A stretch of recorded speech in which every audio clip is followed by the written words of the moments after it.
Bismillahirrahmanirrahim. Assalamualaikum warahmatullahi wabarakatuh. Bismillah, alhamdulillah, wassalatu wassalamu ala habibillah Sayyidina Muhammad ibn Abdillah wa ala alihi wa sahbihi wa mawalah. Allahumma rabbi syrah lana sudurana wa yassir lana umurana wahlul 'uqdatam min alsinatina yafqahu aqwalana. Allahumma fakkihna fid din wa 'allimna at-ta'wil bi rahmatika ya rabbal alamin walhamdulillahi rabbil alamin. Alhamdulillah summa alhamdulillah. Apa khabar sahabat-sahabat semua? Kita bertemu di dalam pertemuan program Hamba Ilahi siri yang ke-88 bersama dengan saya Umar Aziz. Mudah-mudahan pertemuan ini adanya kebaikan. Saya mohon maaf kerana terlewat untuk bersiaran kerana tadi ada tetamu di Masjid Al-Ikhlas Seksyen 13 Shah Alam, lalu kita sedikit terlewat. Oleh itu, mohon je sebaik sahabat untuk tag rakan-rakan yang biasa nampak nama diorang komen, mungkin mereka sangka tak ada pengajian ataupun perkongsian pada hari ini. Mohon je sebaik untuk tag rakan-rakan, kongsikan, sharekan kerana kita lewat 10 minit pada hari ini. Mohon maaf kerana ada tetamu tadi. Sambil itu, apa kata kita mulakan pertemuan kita dengan sama-sama kita perbetulkan dahulu niat. Moga-moga pertemuan kita adalah kerana Allah Subhanahu wa ta'ala. Nawaitu ta'alluma wa ta'lim wa tadhakkura wa tadhkir wal naf'a wal intifa' wal ifadata wal istifada wal hatha 'ala at-tamassuki bi kitabillah wa sunnati Rasulillah sallallahu alaihi wasallam wad du'a'i ila al-huda wad dalalati 'ala al-khair ibtigha'a wajhillah wa mardati wa qurbih wa thawabih. Amin amin ya rabbal alamin. Ahlan kepada semua sahabat-sahabat di ruang komen. Hardi Suhaimi, Siti Nur Aisyah bin Zainuddin, Hamimah Musan, Zainun Hadi, Aminah Hitam, Izzah Salik, Hasiyah Nun, Galik Sprit, Ija Rahman, Faridah Hamdan, kemudian Saria Siran, Hasliza Abdul Rahman, M. Nasir Harun, Kamiza Muhammad Amil, Rozana Aziz, Galik Sprit, Izzah Salik, Zakia Muhammad Nin, Bazid Aziz, Az-Zahra, Khatina Ma'ngah, kemudian Rukumah Yusuf, kemudian Muslimah Mahmud serta sahabat-sahabat yang lain. Ahlan kepada semua. Waalaikumsalam warahmatullahi wabarakatuh kepada yang memberi salam.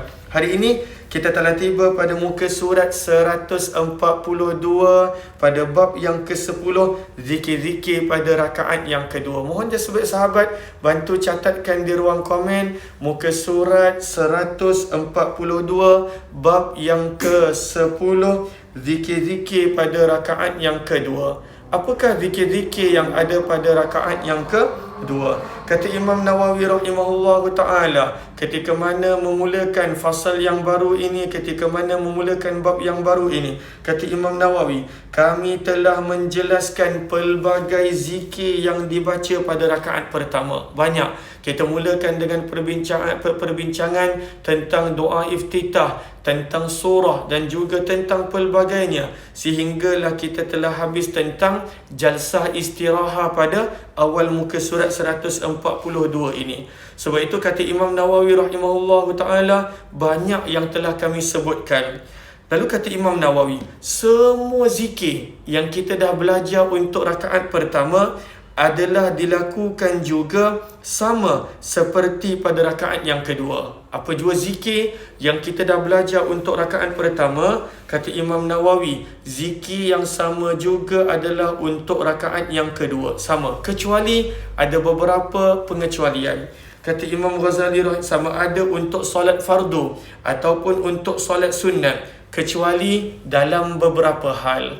Ada beberapa zikir yang ada pada rakaat pertama tak dibaca pada rakaat yang kedua. Apakah dia?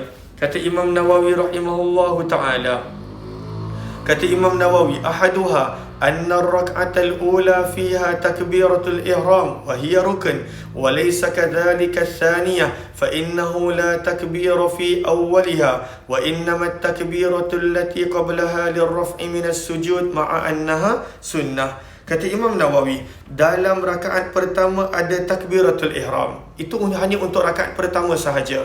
Dan takbiratul ihram pada rakaat pertama itu adalah rukun, kata Imam Nawawi. Akan tetapi rakaat kedua tak ada takbiratul ihram. Tiada takbir di awal rakaat kedua. Cuma takbir yang ada ketika mana berdiri bangun daripada sujud, itu pun hukumnya sunat. Lalu ini perbezaan dia di antara rakaat pertama dan rakaat kedua. Rakaat pertama ada takbiratul ihram, rukun. Rakaat yang kedua tidak ada sebarang takbiratul ihram, dan semua takbir yang ada adalah sunat, kata Imam Nawawi. Yang kedua, kata Imam Nawawi, as-sani, yang kedua, la yushra'u du'aul istiftahi fi thaniyah, bahawa tidak disyariatkan membaca doa iftitah pada rakaat kedua. Doa iftitah hanya ada pada rakaat yang pertama. Lalu semua zikir rakaat pertama hendaklah dibaca pada rakaat kedua, kecuali nombor 1 tak ada takbiratul ihram, nombor 2 tidak ada doa iftitah. Yang ketiga, tiada perbezaan dalam membaca ta'awuz pada rakaat pertama.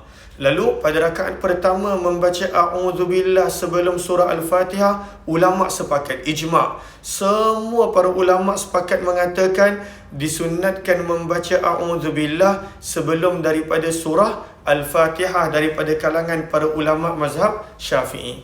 Tetapi nak membaca a'udzubillah sebelum Al-Fatihah pada rakaat kedua dan juga rakaat yang lain ada perbezaan pendapat. Ada yang kata baca, ada yang kata tak sunat untuk baca.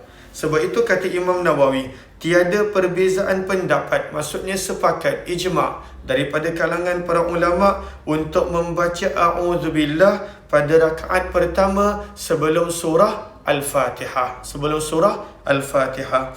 Namun, pada rakaat kedua, ada perbezaan pendapat. Ada yang kata sunat, ada yang kata tak sunat. Walau bagaimanapun, apakah mu'tamad, pandangan kuat, kata Imam Nawawi rahimahullahu ta'ala, pandangan al-asah, pandangan yang paling kuat adalah ada dibaca a'udzubillah walaupun pada rakaat kedua. Lalu rakaat kedua pun ada a'udzubillah sebelum Fatihah. Rakaat ketiga pun sunat. Begitulah juga rakaat yang keempat dan seterusnya. Lalu ini perbezaan ketiga antara rakaat pertama dan juga rakaat yang kedua. Perbezaan yang keempat, kata Imam Nawawi, pendapat paling kuat mengatakan bacaan Al-Quran pada rakaat kedua lebih pendek daripada rakaat pertama. Di sini ada perbezaan pendapat sebagaimana kami telah jelaskan sebelumnya. Lalu semua sama. Adakah bacaan juga sama? Bacaan tak sama. Bacaan pada rakaat pertama mestilah sunat lebih panjang daripada rakaat yang kedua. Rakaat yang kedua adalah lebih pendek berbanding daripada rakaat yang pertama. Dan ini kita telah terangkan pada muka surat yang ke-127. Kita telah terangkan pada muka surat 127 fasal memanjangkan rakaat pertama daripada yang kedua. Memanjangkan rakaat pertama berbanding yang kedua. Lalu inilah Imam Nawawi berkata 4 perbezaan antara rakaat pertama dengan rakaat kedua. Yang lain semuanya adalah sama, daripada bacaan ketika rokok, ketika mana bangun daripada rokok, bacaan ketika mana pada i'tidal, ketika mana sujud, duduk di antara dua sujud dan sebagainya. Seterusnya kita masuk pada bab yang ke-11. Kita tiba pada tajuk perbincangan doa kunut dan juga dalil-dalil berkenaan tentang doa kunut. Ahlan-ahlan kepada sahabat-sahabat yang baru bersama, mohon jasa baik untuk bantu share, bantu untuk kongsi, bantu untuk sebar luas dan juga tag rakan-rakan yang lain. Lalu bab yang ke-11, doa kunut ketika mana solat subuh. Lalu kita nak membicarakan tentang doa kunut. Kata Imam Nawawi rahimahullahu ta'ala, i'lam annal kunuta fi salati subhi sunnah lil hadithi sahihi fi. Kata Imam Nawawi rahimahullahu ta'ala, membaca doa, ketahuilah, membaca doa kunut ketika mana solat fardu subuh hukumnya adalah sunat. Kenapa sunat membaca doa kunut pada fardu subuh? Kerana terdapat hadis sahih mengenainya. Apakah hadis sahih mengenai fardu subuh ada kunut?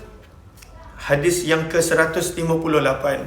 Maka Imam Nawawi membawakan sepotong riwayat daripada Anas bin Malik radhiyallahu taala anhu bahawa Nabi sallallahu alaihi wasallam selalu membaca kunut subuh sehingga baginda meninggal dunia. Lalu kat situ poin dia adalah, kata Anas, Nabi membaca doa kunut pada waktu subuh sampai Nabi sallallahu alaihi wasallam meninggal dunia. Maka ini daripada kitab manakah hadis ini, riwayat ini? Kata Imam Nawawi, riwayat ini diriwayatkan oleh Al-Hakim, Imam Hakim dalam kitab Mustadraknya. Diriwayatkan oleh Al-Hakim Abu Abdullah dalam kitab Al-Arba'in. Dengan ulasan beliau, hadis ini dinilai sahih. Hadis yang sama oleh Anas bin Malik juga, kata Ibnu Allan rahimahullahu ta'ala, ada dalam riwayat Musnad Ahmad. Lalu daripada ucapan Anas bin Malik, riwayat Anas bin Malik, beliau berkata bahawa anna Rasulullah sallallahu alaihi wasallam lam yazal yaqnutu fi subuh hatta faraqad dunya. Nabi terus menerus berdoa kunut pada fardu subuh sehinggalah baginda Nabi sallallahu alaihi wasallam meninggal dunia. Maka ini adalah hadis yang jelas. Walaupun sebahagian hadis pada riwayat-riwayat, contohnya riwayat Bukhari, menyebut selama sebulan, namun hadis ini menjelaskan ianya adalah sampai Nabi wafat. Sebab itu kata Imam Nawawi, menurut mazhab kami, mazhab Imam Asy-Syafi'i, kunut subuh disyariatkan kunut subuh, dan hukumnya adalah sunnah muakkadah, sunnah yang ditekankan. Muakkad maksudnya ditekankan. Kata Imam Nawawi, apabila seseorang itu meninggalkan kunut subuh, tak kisah sama ada ditinggalkan kunut subuh dengan sengaja ataupun kerana dia terlupa, adakah batal solat dia? Kata Imam Nawawi, lam tabtul salatuh. Kata Imam Nawawi, solatnya tidak batal. Lalu apabila ditinggalkan kunut dengan sengaja ataupun tak, tetapi kerana ianya sunat muakkadah, maka pada waktu itu tidak batal. Okey. Allahumma salli ala sayyidina Muhammad. Tetapi adakah kena sujud sahwi? Kata Imam Nawawi rahimahullahu ta'ala, lakin yasjudu lis-sahwi. Kata Imam Nawawi, namun hendaklah menggantikannya dengan sujud sahwi. Lalu perkataan wajib ini tak ada dalam kitab yang asal. Lalu perkataan wajib ini tukarkan kepada hendaklah. Kata Imam Nawawi, lakin yasjudu lis-sahwi, namun hendaklah menggantikannya dengan sujud sahwi. Lalu perkataan wajib itu tukarkan kepada hendaklah. Lalu adakah batal solat bila tinggalkan doa kunut walaupun dengan sengaja? Tak batal, sebab ianya bukan rukun, ianya adalah sunat. Tetapi adakah macam tu je ataupun kena buat sesuatu? Ada sujud sahwi kerana ianya adalah sunat yang muakkadah. Kata Imam Nawawi rahimahullahu ta'ala, kita lihat nota kaki yang ke-90. Salah satu pendapat daripada mazhab Syafi'i mengatakan tidak perlu sujud sahwi jika ditinggalkan dengan sengaja, kerana keutamaan sunnah sudah hilang. Dia sengaja tak nak buat, maka tak ada sujud sahwi. Pendapat ini dibantah dengan dalil bahawa akan ada lebih banyak kerosakan kalaulah pendapat itu diterima pakai.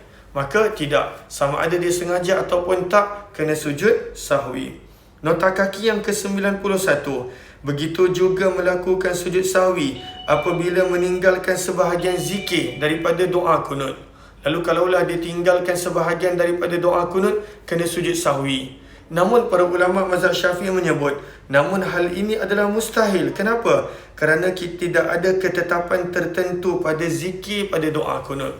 Doa kunut boleh baca dengan apa jua doa, asalkan mencukupi syarat yang kita akan terangkan kemudian insya-Allah. Maka inilah yang kita nampak kena sujud sahwi, kata Imam Nawawi rahimahullahu ta'ala. Seterusnya, kata Imam Nawawi, apakah solat fardu selain subuh juga dibacakan doa kunut? Contohnya solat fardu, kita tak sebut witir. Witir akan datang kemudian. Solat fardu, contohnya solat fardu zuhur, solat fardu asar, solat fardu maghrib dan isyak. Adakah tak doa kunut? Maka kata Imam Nawawi, ada 3 pendapat dalam mazhab Syafi'i. Yang paling benar adalah, yang paling asah, yang paling kuat, apabila kaum muslimin ditimpa musibah yang dipanggil nazilah, musibah, maka sunat melakukan kunut walaupun pada solat-solat yang lain. Kita mungkin kat Malaysia tak biasa, tapi sebenarnya sunat bila ada nazilah, ada musibah, maka boleh untuk buat kunut waktu maghrib, boleh buat kunut waktu isyak, boleh buat kunut waktu asar, boleh buat kunut pada waktu selain subuh. Apabila adanya nazilah, adanya musibah, kata Imam Nawawi, sunat melakukan kunut. Begitu juga sebaliknya, pendapat kedua mengatakan melakukannya secara mutlak, sunat nak kunut pada mana-mana solat. Ini pendapat yang kedua, tetapi ditolak. Pendapat yang ketiga, tidak melakukan kunut secara mutlak, maksudnya kunut hanya pada subuh je, maka itu pun adalah ditolak. Kedua-dua pendapat yang akhir, nombor 2 dan nombor 3, ada dalilnya yang dibawakan oleh Ibn Allan dalam kitab Al-Futuhatur Rabbaniyah yang kita tak akan ulaskan dan kita tak akan sebutkan. Lalu dalam mazhab Syafi'i, boleh ke tak nak kunut pada solat fardu yang lain? Jawapan dia boleh. Waktu bila? Adakah secara umum mutlak? Tidak. Ketika mana ada musibah, pada waktu itu ada nazilah, sebab itu dipanggil kunut nazilah. Adanya musibah, maka pada waktu itu boleh sunat untuk kunut pada solat fardu yang lain. Kata Imam Nawawi rahimahullahu ta'ala, fasal, kedudukan kunut dan juga lafaz-lafaznya berdasarkan daripada riwayat-riwayat. Kata Imam Nawawi rahimahullahu ta'ala, apa kata Imam Nawawi? Dalam mazhab kami, kunut disunatkan ketika 2 minggu terakhir. 2 minggu ni padamkan. Perkataan 2 minggu ni kurang tepat. Kerana dalam kitab yang asal dia tidak kata usbu'ain al-akhirain, tidak. Dia sebut an-nisful akhir. Lalu 2 minggu itu gariskan, tulis di atasnya separuh bahagian kedua terakhir daripada bulan Ramadan. Lalu 16 Ramadan ke atas. Tak kisahlah 2 minggu ke, ataupun kalaulah Ramadan 30 hari, 15 hari ke, maka perkataan 2 minggu tidak ada dalam kitab Imam Nawawi. Yang disebutkan pada waktu itu adalah an-nisful akhir, bahagian kedua terakhir daripada Ramadan. Maka sunat untuk baca kunut. Nak baca kunut waktu bila? Kata Imam Nawawi, ketika rakaat terakhir solat witir. Rakaat terakhir solat witir, sunat untuk baca kunut 16 Ramadan ke atas. 16 Ramadan ke atas. Lalu ini pendapat yang paling kuat. Ada juga pendapat yang lain. Contohnya, pendapat kedua dalam mazhab kami mengatakan kunut dilakukan selama sebulan penuh pada bulan Ramadan. Tapi pendapat ini tidak diamalkan. Ada mengatakan sepanjang Ramadan kunut pada witir. Pendapat yang ketiga, iaitu daripada mazhab Abu Hanifah pula mengatakan sepanjang tahun ada kunut. Sebab itu kita nampak mazhab Hanafi, setiap kali witir mereka buat kunut. Setiap kali witir, mazhab Hanafi mereka buat kunut. Sepanjang tahun witir itu ada kunut. Sepanjang tahun, selama setahun penuh. Kata Imam Nawawi, pendapat yang paling kuat dalam mazhab Syafi'i adalah kami memilih pendapat pertama. Kunut dalam witir hanya pada bahagian kedua terakhir daripada Ramadan, pada rakaat yang terakhir. Bilakah kunut dilakukan? Adakah dibuat kunut sebelum rukuk ataupun selepas rukuk? Perbincangan ini kita akan sambung kemudian insya-Allah. Lalu kita berhenti di sini, kita akan sambung kemudian. Maaf kerana kita lewat bersiaran sebab ada tetamu tadi. Moga-moga bermanfaat pertemuan pada petang ini. Moga-moga Allah balas pengorbanan sahabat-sahabat. Saya nak ingatkan insya-Allah pada 20 Ramadan, pada 20 Ramadan, pada 2 hari bulan 5 hari Ahad, kita akan buat pengajian 36 adab dalam mentakzimkan Al-Quran bersama Al-Fadil Ustaz Hazri, sempena dengan Nuzul Quran Khamis. Tapi kita tak dapat nak buat Khamis, kita akan buat pada hari Ahad insya-Allah. Lalu mohon sahabat-sahabat bantu sharekan poster bila kita kongsikan kemudian. Moga-moga lebih ramai beroleh manfaat insya-Allah. Kita jumpa lagi pada pertemuan yang lain. Wabillahi taufiq wal hidayah. Assalamualaikum warahmatullahi wabarakatuh. Jumpa jam 8 nanti dalam perkongsian maghrib, pembacaan kitab 40 hadis sebaik-baik perkara dan amalan. Yang kali pertama join, jemput join Telegram channel Kuliah Ummah Aziz insya-Allah.